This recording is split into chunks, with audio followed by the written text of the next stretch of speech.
My self K C Meena, lecturer polytechnic college Alwar. आज मैं आपको विषय 301 के अंदर जो पूर्व की दो क्लासों में हमने टाइम बेस्ड सर्किट्स चैप्टर का अध्ययन किया था उसके कुछ क्वेश्चन आंसर्स के बारे में डिस्कस करना चाहूँगा।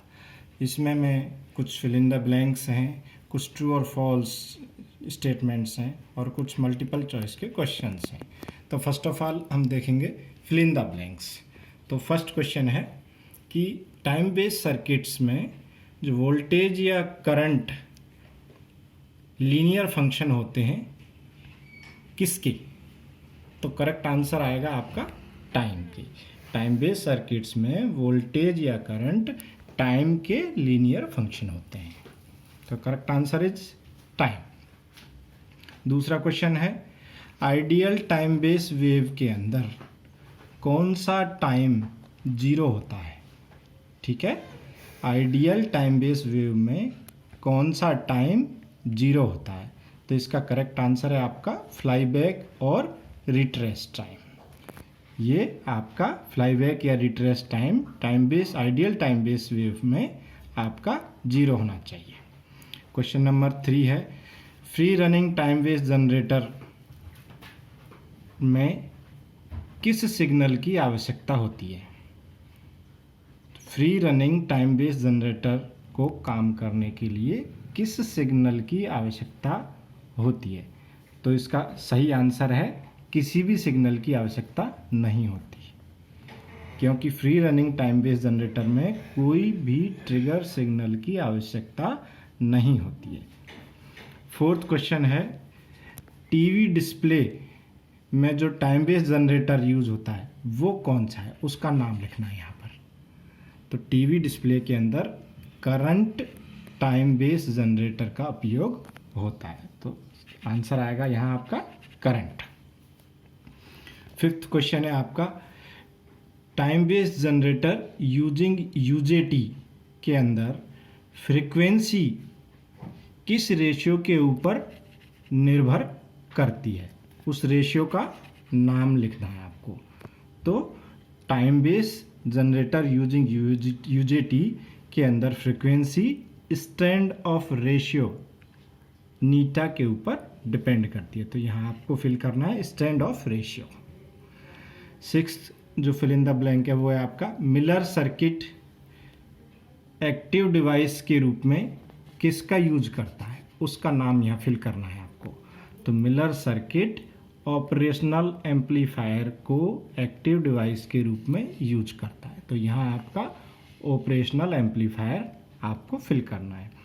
अब कुछ ट्रू और फॉल्स स्टेटमेंट्स हैं, ठीक है, वो इस प्रकार हैं। फर्स्ट है जैसे आपका टाइम बेस्ड सर्किट्स में वोल्टेज समय का लीनियर फंक्शन होता है, क्या ये सही है या गलत है, तो ये स्टेटमेंट सही है, इट इज़ ट्रू, क्योंकि हम जानते हैं कि टाइम बेस्ड सर्किट में वोल्टेज या करंट समय का लीनियर फंक्शन होता है।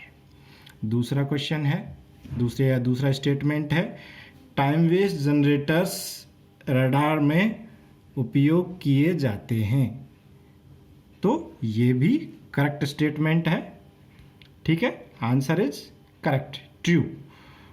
थर्ड क्वेश्चन है टीवी डिस्प्लेज में कांस्टेंट वोल्टेज जनरेटर का उपयोग होता है, इट इज फॉल्स, क्योंकि टीवी डिस्प्ले में current constant current voltage generator का उपयोग होता है, वोल्टेज का नहीं। फोर्थ वन है मिलर सर्किट एक कांस्टेंट करंट जनरेटर है, दोबारा मैं रिपीट करता हूँ, मिलर सर्किट एक कांस्टेंट करंट जनरेटर है, तो ये ट्रू है, ठीक है। फिफ्थ वन है सबसे simple time based circuit RC charging circuit होता है, इज इट ट्रू और फॉल्स, तो ये है ट्रू, ठीक है। तो इस प्रकार हम ट्रू और फॉल्स और फिल इन द ब्लैंक्स के माध्यम से इसकी तैयारी करेंगे हम टाइम बेस्ड सर्किट्स की। और अब आप क्या आते हैं मल्टीपल चॉइस क्वेश्चंस, जिनमें है 4 ऑप्शन दिए हुए होंगे और हमको एक करेक्ट ऑप्शन चूज करना पड़ेगा। इनमें से कौन सा time based circuit widely separated narrow width pulses को डिस्प्ले करने के काम में आता है? इनमें से कौन सा time based circuit widely separated narrow width pulses को डिस्प्ले करने के काम में आता है? पहला ऑप्शन है वोल्टेज टाइम बेस्ड जनरेटर, दूसरा ऑप्शन है current time based generator, C option है free running time based generator and D option है ट्रिगर्ड टाइम बेस्ड जनरेटर। तो correct answer is D, triggered time based generator. Second question है, so question है आपका simple RC circuit के अंदर SVEEP speed का formula है। सिंपल आरसी चार्जिंग सर्किट के अंदर स्वीप स्पीड का फार्मूला होता है। तो ऑप्शन ए है I upon C, option B है I into small T divided by C, C option है TS that is sweep time upon RC and fourth option है डी आपका V into TS upon RC।